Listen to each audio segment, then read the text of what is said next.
आज की हमारी कहानी है बेटियां घर छोड़ती हैं, घर वालों को नहीं। खिड़की के पास खड़ी सिमरन सोच रही थी, भाई दूज आने वाली है। पर इस बार ना तो माँ ने फोन करके भैया के आने की बात कही और ना ही मुझे आने को बोला। ऐसा कैसे हो सकता है?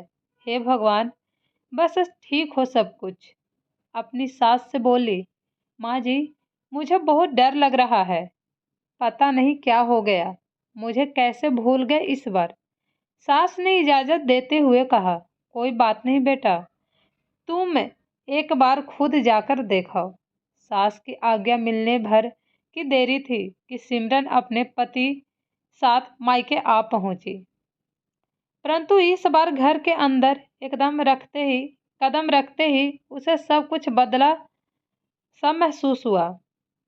पहले जहां उसे देखते ही माँ पिताजी के चेहरे खुशी से खिल उठते थे, इस बार उन पर परेशानी की झलक साफ दिखाई दे रही थी।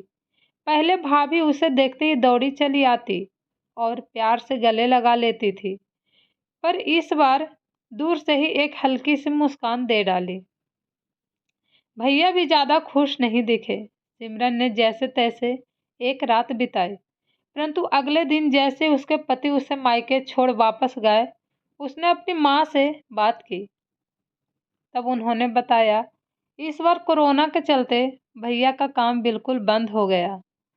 ऊपर से और समस्याएं, बस इसी वजह से तेरे भैया तेरे घर भी ना भेज सकी। सिमरन बोली, कोई बात नहीं माँ, ये मुश्किल दिन भी जल्दी निकल जाएंगे, आप चिंता मत करो। शाम को भैया भाभी आपस में बात कर रहे थे, जो सिमरन ने सुन ली। भैया बोल रहे थे, पहले ही घर चलाना इतना मुश्किल हो रहा था, ऊपर से बेटे की कॉलेज की फीस। परसों भाई दूज है, सिमरन को भी कुछ देना पड़ेगा। भाभी बोली, कोई बात नहीं, आप चिंता ना करें।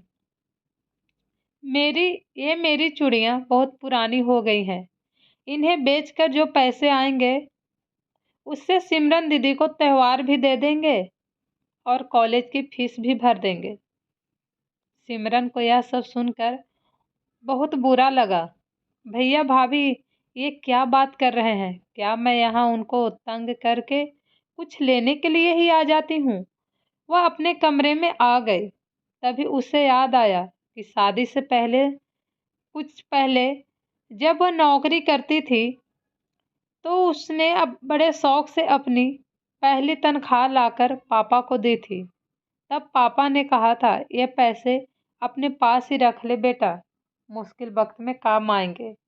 इसके बाद वह हर महीने अपनी सारी तनख्वाह बैंक में जमा करवाती रही। शादी के बाद जब भी मायके आई, तो माँ ने उसे पैसे निकलवाने को कहा, पर सिमरन बार बार कह देती कि अभी मुझे ज़रूरत नहीं है। पर आज उन पैसों की उसके परिवार को ज़रूरत है। वह अगले दिन ही सुबह भतीजे को साथ लेकर बैंक गई और सारे पैसे निकलवा कर पहले भतीजे की कॉलेज की फीस जमा की और फिर घर का जरूरी सामान खरीदकर घर वापस आ गई। अगले दिन जब भैया का टीका किया, तो भैया ने भारी भरी आंखें से उसके हाथ 100 का नोट रखा।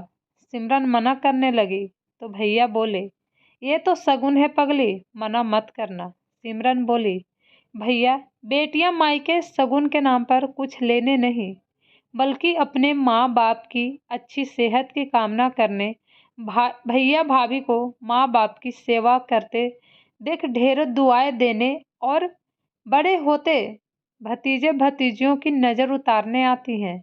जितनी बार मायके की दहलीज पार करती हैं, ईश्वर से उस दहलीज की सलामती की दुआएं मांगती है।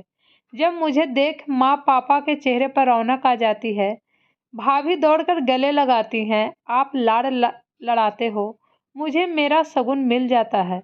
अगले दिन सिमरन ने मायके से विदा लेकर ससुराल जाने के लिए जैसे ही दहलीज के पार कदम रखा कि भैया का फोन बज उठा। उन्हें अपने व्यापार के लिए बहुत बड़ा ऑर्डर मिला था। वे सोचने लगे, सचमुच बहन बेटियां मायके कुछ लेने नहीं, बल्कि अपने बेशकीमती दुआएं देने आती हैं। जब वे घर की दहलीज पार कर अंदर आती हैं, तो बरकत भी अपने आप भीतर चली आ जाती है। हर बहन बेटी के दिल की तमन्ना होती है उसका मायका हमेशा खुशहाल रहे और उसकी तरक्की करे।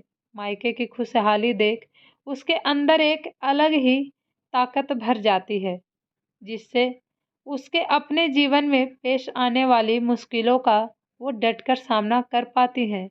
भैया की आंखों से खुशी के आंसू बहने लगे। अगर आपको ये कहानी पसंद आए तो मेरे चैनल को लाइक एंड सब्सक्राइब जरूर कीजिएगा। Thank you so much.